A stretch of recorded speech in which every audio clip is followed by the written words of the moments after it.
वक्फ board से जुड़े bill को आज जेपीसी को भेज दिया गया है। हमारे साथ बात करने के लिए पूर्व केंद्रीय मंत्री स्मृति ईरानी जी, जो इनके समय में ही ये बिल बना था। मैडम, देर से प्रेजेंट किया गया पार्लियामेंट में संशोधन बिल, लेकिन आज उसे जेपीसी में भेज दिया गया। क्या आपको लगता है कि ये बिल उन तमाम मुसलमानों के जीवन के लिए महत्वपूर्ण है जो वाकई वक्फ बोर्ड से कहीं ना कहीं पीड़ित हैं?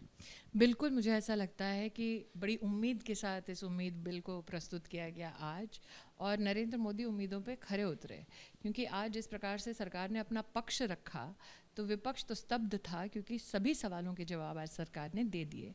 लेकिन फिर भी नरेंद्र मोदी कोलैबोरेटिव डेमोक्रेसी के लिए जाने जाते हैं। सबका साथ सबका विकास तो ठीक, लेकिन सबकी आवाज़ भी हो, इसलिए उन्होंने आज उनकी सरकार ने जेपीसी को ये प्रस्ताव दिया है, जिसके लिए मैं उनका विशेष अभिनंदन करती हूँ। और मुझे ऐसा लगता है कि विपक्ष ने जिन मुद्दों पर अपनी कुछ भ्रांतियाँ फैलाने के लिए अपना विरोध प्रदर्शित किया, वो अपने आप में मुझे लगता है कि सरासर गलत है। दो तीन उदाहरणों के माध्यम से कहना चाहती हूँ। विपक्ष कहता है कि ये राइट टू इक्वालिटी के खिलाफ है। अब आप हिंदू हों या मुसलमान, आपकी जायदाद आपकी है या नहीं, इसकी पुष्टि सिर्फ रेवेन्यू ऑफिसर कर सकता है। जो आज प्रावधान प्रस्तुत किए गए सरकार द्वारा, उसमें उस रेवेन्यू ऑफिसर के रोल को पूरी तरह से डिफाइन किया गया है। अब नीरज जी, कई बार हमने देखा है कि वक्फ में कई लोग वक्फ बाय यूज़र, जो बहुत लोग इसके बारे में शायद जानते नहीं हैं, कि मान लीजिए फ़लाँ व्यक्ति ने कहीं नमाज़ अता की, तो उन्होंने कह दिया कि जी फ़लाँ जगह पे आज से 500 साल पहले कोई नमाज़ अता करते थे, तो अब ये ज़मीन आज चाहे किसी की भी हो, लेकिन क्योंकि उस ज़माने में किया जाता था, तो अब ये वक्फ डिक्लेयर हो जाती। तो पिछला जो एक्ट था कांग्रेस की सरकार का, उसमें अगर कोई न्याय संगत जुडिशरी को अप्रोच भी करना चाहे तो प्रावधान नहीं था। आज जो प्रस्तुत किया सरकार ने उम्मीद एक्ट, उसके अंतर्गत कम से कम अब हम इक्वली अंडर लॉ अपनी जुडिशरी को अप्रोच कर सकते हैं। दूसरा, महिलाओं के बारे में विशेष बात हुई है। एक महिला अगर वक्फ बोर्ड से वंचित की जाती कि वो अपनी पारिवारिक संपत्ति से उसको बेदखल बोर्ड या मुतवली कर देता, तो उसके पास कोई रास्ता ही नहीं था कानूनी कि उसको कहीं ना कहीं संरक्षण मिले। आज जो सरकार ने प्रस्तुत किया है हमारी पार्लियामेंट में, उसके अंतर्गत महिलाओं के इन राइट्स को, इन अधिकारों को संरक्षित किया जाता है। कई ऐसे बोर्ड्स के बारे में मीडिया में कई बार खबरें आई हैं कि मुतवली, जिसको सरल भाषा में अगर हम बोलें मैनेजर, जो आपकी मैनेज करता है वक्फ, आप विश्वास नहीं करेंगे, मस्जिद हो, दरगाह हो या फिर कब्रिस्तान हो, ज़मीनें मुतवली बेच रहा है ब्लैक में, कैश में, और जिसकी है संपत्ति उसको ही पता नहीं है। तो आज जो प्रावधान प्रस्तुत किया गया, उसमें इस प्रकार की गतिविधियों पर रोक लगाई जाएगी। इसका मुझे लगता है विपक्ष को भी स्वागत करना चाहिए। क्या वो चाहते हैं कि मस्जिदें, मीनारें, दरगाह, कब्रिस्तान ऐसे ही बिक जाएं इस देश में? जिनका अधिकार है उनके अधिकारों का हनन हो जाए, ये तो मुझे निश्चित रूप से लगता है विपक्ष नहीं चाहेगा। एक बोर्ड के बारे में विशेष चौंका देने वाली खबर है कि उनकी वेबसाइट पे आज भी अगर आप जाएंगे तो उन्होंने कहा है कि वो निकाह भी कराते हैं, खुला भी कराते हैं, तलाक भी दिलवाते हैं। तो ट्रिपल तलाक जब बैन हुआ, उसके बाद इस मीडिया एजेंसी, जो भाजपा समर्थक नहीं है, तो आप इसको गोदी मीडिया नहीं कह सकते, इन्होंने लिटरली एक रिपोर्ट की कि कैसे अब कुछ महिलाएं दर बदर भटक रही हैं कि बोर्ड ने खुला दे दिया, हमसे पूछा भी नहीं। तो मुझे लगता है कि न्याय संगत स्टेक होल्डर्स के साथ पूरी चर्चा करने के बाद आज जब हमने देखा इसको सदन में आते हुए, मेरे लिए तो ये गर्व की बात थी, और मुझे लगता है एक ऐतिहासिक कदम उठाने के लिए प्रधानमंत्री को मैं विशेष अभिनंदन और आभार देना चाहूँगी। मैडम, जब आप माइनॉरिटी मिनिस्टर थी तो मैं देखा कई बार आपने कंसल्टेशन मीटिंग्स बुलाई, बहुत सारे स्टेक होल्डर्स को बुला के आपने बातचीत की। किस तरह से समस्याएं आपने देखी कि वाकई वक्फ बोर्ड कहीं ना कहीं ऐसी गलत प्रैक्टिसेस कर रहा है जिसमें अमेंडमेंट की ज़रूरत है? देखिए, मैं आपको मुस्लिम समाज में दो समाजों का विशेष उल्लेख करना चाहती हूँ। दाऊदी बोहरा समाज है मुंबई में, महाराष्ट्र में, उनकी ज़मीनें बोर्ड ने डिक्लेयर कर दी वक्फ बिना उनकी मर्ज़ी के। वो दरबदर भटकते रहे, वो कोर्ट का दरवाज़ा खटखटाते रहे कि देखिए, अगर मैं चैरिटेबल पर्पस के लिए बोहरा कम्युनिटी में कोई लैंड या ट्रस्ट बनाता हूँ, उस पर बोर्ड का कब्ज़ा नहीं हो सकता। तो वो अपनी संपत्ति अपने समाज के लिए वापस लेने के लिए वर्षों वर्ष तक कोर्ट में बोर्ड से लड़ते रहे, क्योंकि एक्ट में ऐसा कोई प्रावधान नहीं था कि उनको न्याय मिले, इसलिए वो न्याय नहीं पा रहे थे। अहमदिया कम्युनिटी के बारे में शायद आपने भी इस न्यूज़ को एक बार कवर किया था। आंध्र प्रदेश में बोर्ड ने डिक्लेयर कर दिया कि अहमदिया मुसलमान नहीं है। अब बोर्ड के पास वो हक ही नहीं था कि कौन मुस्लिम है कौन गैर मुस्लिम है वो डिक्लेयर करने का। और नीरज जी, पिछली बार जो कांग्रेस पार्टी ने 2013 में भी जितने संशोधन किए या उससे पहले के जितने आप आज संशोधनों पे चर्चा हाउस में सुन रहे थे, अब वक्फ बनाने का अधिकार मुस्लिम को हो सकता है, या आप भी मानेंगे मैं भी मानूंगी, लेकिन बाकी धर्मों के लोगों को भी वक्फ बनाने का अधिकार कैसे हो सकता है? जो इस्लाम धर्म नहीं मानते वो वक्फ कैसे बना सकते हैं? तो ऐसी कई गैप्स थी जिसको हमारी सरकार ने एड्रेस किया है। विपक्ष का कहना है कि दरअसल आप मुस्लिमों की जो ज़मीन जायदाद हैं, मुस्लिमों की जो मस्जिदें हैं, जो उनके मोनूमेंट्स हैं, उनको उन पर कब्जा करना चाहते हैं या उनको उनसे बेदखल करना चाहते हैं, इसलिए ये कानून लेकर। कैसे? इनफैक्ट ये कानून ये कहता है कि आपकी ज़मीन, आपकी संपत्ति आपकी है, ये पुष्टि हो रही है, ये सार्वजनिक हो रही है ताकि उसके ऊपर कोई कब्जा ना कर सके। तो ऐसे कौन लोग हैं जो राजनीति कर रहे हैं इस विषय पे, जिन्होंने खुद ज़मीनें हड़पी हैं? मुझे लगता है मीडिया को इसकी भी तफ्तीश करनी चाहिए। शशुद्दीन ओवैसी का कहना है कि नरेंद्र मोदी अपनी नफरत की राजनीति को और धार देना चाहते हैं, इसलिए इस तरह के बिल ला रहे हैं। देखिए, इस बिल में ये प्रावधान है कि जो बेवा मुसलमान महिलाएं हैं, जो विडोड हैं, जो विधवा बहनें हैं मुस्लिम समाज की, उनके संरक्षण के लिए वक्फ का फ़ंड आप यूज़ कर सकते हैं। क्या वो मुस्लिम समाज की बहनों के खिलाफ मोदी का कदम है? नहीं। मुस्लिम समाज के संरक्षण के लिए, विशेषतः बहनों के सम्मान के लिए वो कदम उठाया गया है। अगर नरेंद्र मोदी कहते हैं कि बोर्ड में महिलाओं को आप रिप्रेजेंटेशन दें, तो क्या मुस्लिम समाज नहीं चाहता महिलाओं को रिप्रेजेंटेशन मिले? मुस्लिम समाज को कोई आपत्ति नहीं है, तो ओवैसी साहब को क्यों आपत्ति है? अगर नरेंद्र मोदी ये कहते हैं कि एक महिला को उसके पिता के या परिवार की संपत्ति से बेदखल ना किया जाए, अथवा अगर वो बेदखल होती है तो उसके पास कोई तो कानूनी प्रावधान हो, सहारा हो कि वो न्याय मांग सके किसी कोर्ट से। अगर मोदी ऐसी महिलाओं के, ऐसी बेटियों के संरक्षण के लिए खड़े होते हैं, तो क्या मुस्लिम समाज के विरोध में खड़े हुए हैं? अगर नरेंद्र मोदी कहते हैं कि आपका मैनेजर, अगर एक मुस्लिम संपत्ति का मैनेजर उस गरीब मुस्लिम परिवार की संपत्ति नहीं हड़प सकता, और ऐसे व्यक्ति के खिलाफ सरकार अथवा बोर्ड कानूनी कार्रवाई कर सकती है, तो क्या ये मुस्लिमों के अधिकारों का संरक्षण नहीं है? तो क्या मोदी खिलाफत कर रहे हैं?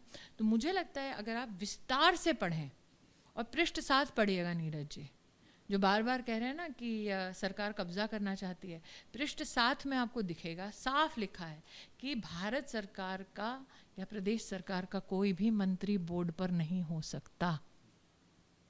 हाँ, लेकिन उनका ये कहना है कि जो उसमें नॉन मुस्लिम्स को मेंबर बनाया जाएगा, इसलिए ये माना जा रहा है कि मुझे बताइए, पिछले 1.5 साल से सेंट्रल वक्फ काउंसिल की चेयरपर्सन मैं रही हूँ। मैंने कोई मस्जिद हड़पी क्या? नहीं ना।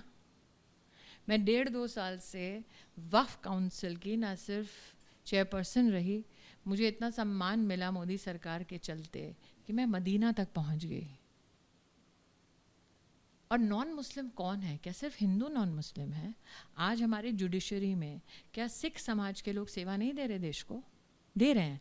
तो अगर बोर्ड के कॉम्पोजिशन में ये कहा जाता है कि जज हाई कोर्ट का या सुप्रीम कोर्ट का फॉर्मर हो सकता है किसी भी धर्म का, तो इसमें क्या गलत है? आज विपक्ष की ओर से जितने खड़े हुए सांसद, उसमें से कितने नॉन मुस्लिम थे नीरज जी? थे ना। तो क्या नॉन मुस्लिम जो हिंदू नहीं है, क्या वो संरक्षण नहीं कर सकते? क्या वो बोर्ड में अपनी सेवा नहीं दे सकते? तो पूरे बिल में मोदी जी ने कहाँ हिंदू शब्द लिखा है? नॉन मुस्लिम तो पारसी भी हो सकता है, क्रिश्चियन भी हो सकता है, सिख भी हो सकते हैं, जैन भी हो सकते हैं। तो क्या ओवैसी साहब या पूरा विपक्ष इन चारों समुदायों के खिलाफ है? अगर एक सरल भाषा में आम दर्शकों को समझाना हो तो पुराने बिल और नए बिल में क्या अंतर है, और नया बिल कैसे आम लोगों के लिए, आम मुस्लिमों के लिए ये सहायक होगा? देखिए, पुराने बिल और नए बिल में 40 फ़र्क है, लेकिन मैं कुछ चुनिंदा आपको गिनवा देती हूँ। पहले अगर किसी को वक्फ बनानी होती थी तो वो वक्फ की जो डीड है वो रजिस्टर हुई या नहीं, इसका कोई शॉर्ट प्रावधान नहीं था। अब आप जानते हैं अगर सरल कानून, तो अगर आपको अपना जायदाद एजुडिकेट करवाना हो या अपने जायदाद के ऊपर कोई कार्रवाई करानी हो तो आपको तो कागज़ चाहिए ना, डीड चाहिए। इस जो प्रावधान में आज प्रस्तुत किया गया उसमें लिखा हुआ है कि आपकी प्रॉपर्टी आपकी है, आपने वक्फ बनाई है, या आप पोर्टल पे रजिस्टर कर दीजिए। कई केसेस में ऐसा हुआ है कि मुस्लिम समाज के लोग कह रहे हैं कि भाई मैंने वक्फ बनाया लेकिन बोर्ड इसको रिकग्नाइज़ ही नहीं करती। तो अब बोर्ड के पास ये दायित्व आया है कि आपके पास जब कोई एप्लीकेशन लेकर आता है कि भाई मेरी वक्फ को आप रजिस्टर कर लें, तो आपको उसको सर्टिफिकेट देना पड़ेगा। तो अब बोर्ड को सर्टिफिकेट देना पड़ेगा, इसका मतलब बोर्ड ने मेरे अधिकार को एज अ मुस्लिम हूँ, लेट्स से जिसने वक्फ बनाई है उसको आपने चिन्हित कर लिया, उसको आपने सर्टिफाई कर दिया। इसका मतलब अब उस प्रॉपर्टी के चलते जितने कानून हैं वो अच्छे से लागू हो सकते हैं। तीसरा, आज मैंने सुना विपक्ष ने कलेक्टर को क्यों, अब कलेक्टर ही तो रेवेन्यू ऑफिसर है। तो आप चाहे कोर्ट जाओ, चाहे ट्राइब्यूनल जाओ, चाहे बोर्ड जाओ, अंततः ये ज़मीन आपकी है या नहीं उसको सर्टिफाई कौन करेगा? एडमिनिस्ट्रेशन में कलेक्टर ही करेगा। पहले क्या था? पहले था कि जी सर्वे कमिश्नर सर्वे कर ले। अब नीरज जी, आप चाहे कितना भी सर्वे कर लो, आप घुमा लो अपनी पूरी नज़र पूरे देश पर, को ये ज़मीन मेरी, मैं वो ज़मीन तेरी, ऐसे तो कानून नहीं चलता ना। आपका सर्टिफिकेट होना चाहिए, आपके कागज़ होने चाहिए आपके रेवेन्यू ऑफिसर से कि वाकई में ये ज़मीन आपकी है या नहीं। करेक्ट? जो भी है, मैं कह रही हूँ कि आपका एक प्रॉपर सिस्टम है। वो सिस्टम क्या हिंदुओं पे लागू होता है? हाँ। वो सिस्टम क्या मुसलमानों के साथ साथ पारसियों पे, सिखों पे, क्रिश्चियंस पे लागू होता है? हाँ। तो अगर हम इक्वालिटी अंडर लॉ की बात कर रहे हैं तो फिर क्यों ये हम चाहते हैं कि अनइक्वल हो, कि मुस्लिम को ही सर्टिफिकेट ना मिले रेवेन्यू ऑफिसर से? एक और मैं आपको बता देती हूँ। पहले एक्ट में क्या होता था कि आप दिल्ली में आज मेरा इंटरव्यू कर रहे हैं, यहाँ पर करोल बाग है, दरियागंज है, चांदनी चौक है, इलाके के इलाके उठा के बोर्ड को दे दिए जाते थे। ये कहा जाता था, आज सरकार की ओर से पक्ष रखा गया कि तमिलनाडु का एक पूरा गांव उठा के बोर्ड को दे दिया, सूरत में एक पूरी म्यूनसिपैलिटी उठा के बोर्ड को दे दी गई। क्यों? कई केसेस में पाया गया है कि फला मुगलिया सल्तनत में एक सेनापति हुआ करते थे जो आए, उनकी सेना के साथ यहाँ पर उन्होंने तशरीफ़ रखी, टेंट गाड़ा, और यहाँ पर वो क्योंकि इस दिन रहे थे और बीच में किसी ने नमाज अता की थी, तो अब ये वक्फ बाय यूज़र हो गया। क्या ये न्याय संगत है? हमने वहाँ पर मज़ार बनाई, वो ज़मीन सरकार की है, किसी और नागरिक की है, प्रदेश सरकार की है, या हमको नहीं पता, हमने वो बना दी, तो अब वो ज़मीन बोर्ड की है। कई केसेस में ऐसा हुआ है कि मान लीजिए किसी के पुरखे छोड़ गए कोई ज़मीन, बोर्ड को लगा नहीं यार ये ज़मीन अब वेस्ट हो गई है, नई ज़मीन खरीदी जाए। अब जिसकी वो ज़मीन है वो नहीं चाहता नई ज़मीन खरीदना, लेकिन बोर्ड क्या कहता है? कहता नहीं वफ़ की है इसलिए हम निर्धारित करेंगे, तुम कौन होते हो? वो जिसकी ज़मीन है वो दर बदर भटक रहा है। तो ऐसी कई त्रुटियां थी पिछले बिल में जो इस बिल में सुधारी गई हैं। और किसको और पावर दी गई है? प्रदेश की सरकार को पावर दी गई है, कलेक्टर को पावर दी गई है, देश के कोर्ट्स को पावर दी गई है। तो अगर नरेंद्र मोदी देश की जुडिशरी को एम्पावर करें, देश की प्रदेश सरकारों को एम्पावर करें, देश के मुस्लिम समाज की महिलाओं को एम्पावर करें, और जो गरीब मुसलमान दर दर की ठोकरें खा रहा है, जिसको न्याय चाहिए, उसको अगर एम्पावर करे, तो किसी को क्यों एतराज़ होना चाहिए? लेकिन विपक्ष का ये कहना है मैडम कि दरअसल इस कानून के पीछे का तर्क ये है नरेंद्र मोदी सरकार का कि जो हार हुई है लोकसभा चुनाव में, उसको उसकी खींच मिटाने के लिए और आने वाले विधानसभा चुनाव में। ऐसा है नीरज जी, अगर हारते तो क्या मोदी प्रधानमंत्री होते? विपक्ष हारे तभी तो वो विपक्ष में बैठे हैं। तो ये भी आपने मुझे सवाल किया, मुझे थोड़ा अटपटा लगा। हारे होते तो मोदी प्रधानमंत्री होते क्या? विपक्ष का कहना, मेरा नहीं है। मैं तो कह रही हूँ विपक्ष, आप सोचिए कैसे सोच है उनके। अगर मोदी हारे होते तो प्रधानमंत्री होते। विधानसभा चुनाव से तीसरी बार जीते, और आज सरकार ने बड़ी व्यापक चर्चा की। स्पीकर का भी अभिनंदन करती हूँ कि स्पीकर साहब ने सभी पक्षों को बोलने की आज़ादी दी, सभी सवालों का जवाब दिया गया। फिर भी सरकार ने जेपीसी के बारे में ये बात की, ये बहुत ही अभिनंदन के योग्य बात है। लेकिन इसको भी विपक्ष अपनी जीत के रूप में प्रस्तुत कर रहा है कि जेपीसी को जाना सरकार की हार है। एक सेकेंड, जेपीसी का प्रस्ताव करे भारत सरकार, जेपीसी भेजे भारत सरकार, एक्ट लाए भारत सरकार, तो जीत विपक्ष की कैसे हो गई? संजय सिंह ने बकायदा बयान दिया कि ये तो विपक्ष की। बयान देने से क्या, वो तो ये भी कह रहे हैं कि मोदी हार के प्रधानमंत्री बने हैं। फिर जो जीता वही सिकंदर, यही तो पहले कहते थे ना। मैडम, आपकी सहयोगी दल है टीडीपी और जेडीयू, उन दोनों लोगों ने भी इस कानून को लेकर कहीं ना कहीं आपत्तियां दर्ज की। मुझे लगता है आज सदन में दोनों पक्षों ने जो भाषण दिए उससे उनका समर्थन स्पष्ट है, और जेपीसी में हर वर्ग, हर राजनीतिक दल अपनी बात रखेगा। लेकिन नीरज जी, ये जो एक समा बांध दिया गया है कि पहले चर्चा नहीं हुई 19 राज्यों के साथ, तो चर्चा मैंने खुद की रिकॉर्ड है, वीडियो का भी है रिकॉर्ड, पेपर का भी रिकॉर्ड है, उनकी उपस्थिति मीडिया के सामने भी रही है, उसमें बोर्ड के लोग भी रहे हैं, सैटेलाइट इमेजरी होगी या नहीं इसकी विज्ञान भवन में मीटिंग हुई है, लखनऊ में जो मीटिंग्स हुई हैं वो मेरी जॉइंट सेक्रेटरी द्वारा हुई, महाराष्ट्र में मुंबई में हुई, अहमदियाज के पूरे उनसे हम लोग मिले, बोहरा समाज से मैं मिली, मेरे तो सार्वजनिक बयान रह चुके हैं। यह अलग बात है कि मैंने हर दिन जाकर सार्वजनिक बयान नहीं दिया, लेकिन जिस विस्तार के साथ, व्यापकता के साथ सबसे चर्चा हुई, आज भी अगर आप देखें बोर्ड का कॉम्पोजिशन क्या है उसमें, कि शिया हों, सुन्नी हों, आगा खानी हों, बोहरा समाज के लोग हों, अहमदिया या बाकी जो भी, स्टेट के ऊपर डिपेंडेंट कर दिया ना। तो अगर जैसे कि मैंने कहा, अगर जुडिशरी एम्पावर होती है, स्टेट एम्पावर होता है सरकारें, और अगर मुस्लिम गरीब एम्पावर होता है, महिला एम्पावर होती है, तो दिक्कत क्या है? धन्यवाद हमसे बात करने के लिए। स्मृति ईरानी जी थी, पूर्व माइनॉरिटी मिनिस्टर। साहब कहना है कि इस कानून से तमाम उन मुस्लिमों को फ़ायदा होगा जिन्हें कहीं ना कहीं वक्फ बोर्ड की वजह से प्रताड़ित होना पड़ा है।